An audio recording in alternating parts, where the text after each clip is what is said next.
여러분 안녕하세요. 성경 속에는 참 아름다운 신앙생활을 한 많은 사람들이 소개되고 있습니다.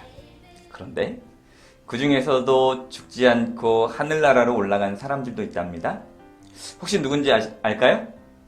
네, 두 사람이 있습니다. 그 중 한 사람은 여러분이 잘 아는 엘리야라고 하는 사람입니다. 그럼 또 한 명은 누구일까요? 바로 오늘 여러분과 말씀을 나눌 에녹이라고 하는 사람입니다. 에녹은 엘리야 선지자보다는 훨씬 오랜 옛날에 살았던 사람입니다. 그럼 이 에녹은 어떠한 믿음을 가졌기에 하나님께서 죽음을 보지 않게 하고 데려가셨는지 우리가 함께 보겠습니다. 에녹은 노아의 홍수 사건이 일어나기 훨씬 전에 살았던 사람입니다. 노아 할아버지의 증조 할아버지셨어요.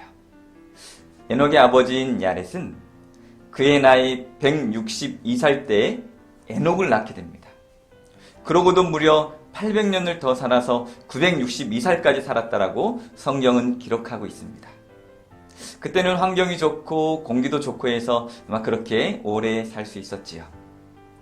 에녹은 하나님께서 기뻐하는 삶이 무엇인지를 생각하며 그러한 일들을 하기에 노력했습니다.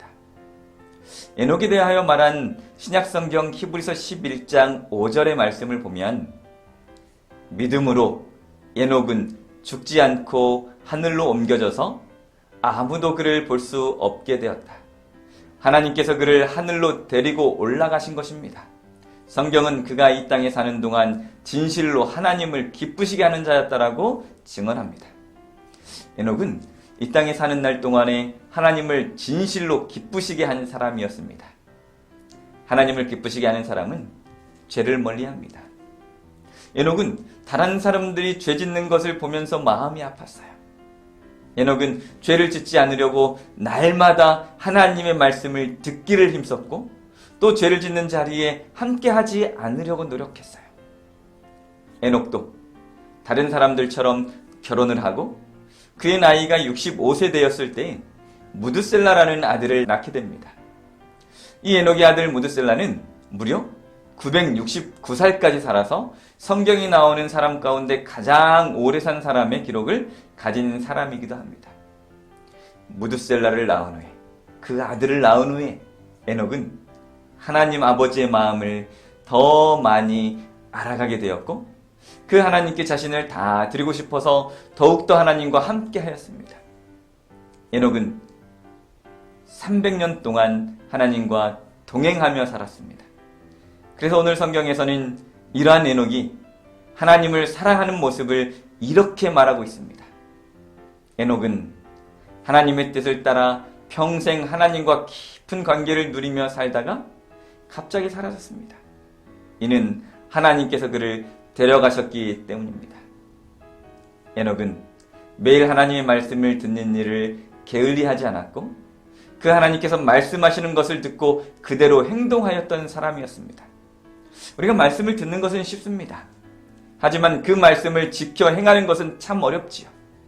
하지만 에녹은 하나님의 말씀을 날마다 듣고 지켜 행하며 살았던 참된 의인이었습니다. 이런 아름다운 믿음을 가진 에녹을 하나님께서는 죽음을 보지 않게 하시고 데려가셨던 것이죠. 무려 에녹은 무드셀라를 낳은 후 300년 동안 똑같은 마음으로 흔들림 없이 하나님을 섬겼고 그 에녹을 하나님께서 데려가셨습니다. 이제 새해가 밝았지요. 우리는 이 새해 첫 시간에 에녹을 만났습니다. 하나님께서 우리에게 에녹을 만나게 하신 것은 이 에녹처럼 새롭게 주어지는 한 해를 하나님을 기쁘시게 해드리고 또 하나님의 말씀을 듣고 행하라고 하신 뜻을 주셨습니다. 올 한 해 동안 이러한 믿음의 아름다운 실천을 통하여 하나님께 영광을 돌리는 모든 친구들이 되기를 소원합니다. 기도하겠습니다. 사랑과 은혜가 충만하신 우리들의 하나님 아버지, 에녹이 하나님과 동행하였던 것처럼 우리 친구들도 하나님과 동행하기를 원합니다. 또한 2023년도 새해를 맞이하여 우리 친구들이 더 하나님을 알아가고 또한 몸과 마음이 더 건강하게 자라날 수 있도록 주님 축복하여 주시옵소서. 하나님의 사랑과 은혜가 우리 모든 친구에게 함께 하기를 원하오며 예수님의 이름으로 간절히 기도드립니다.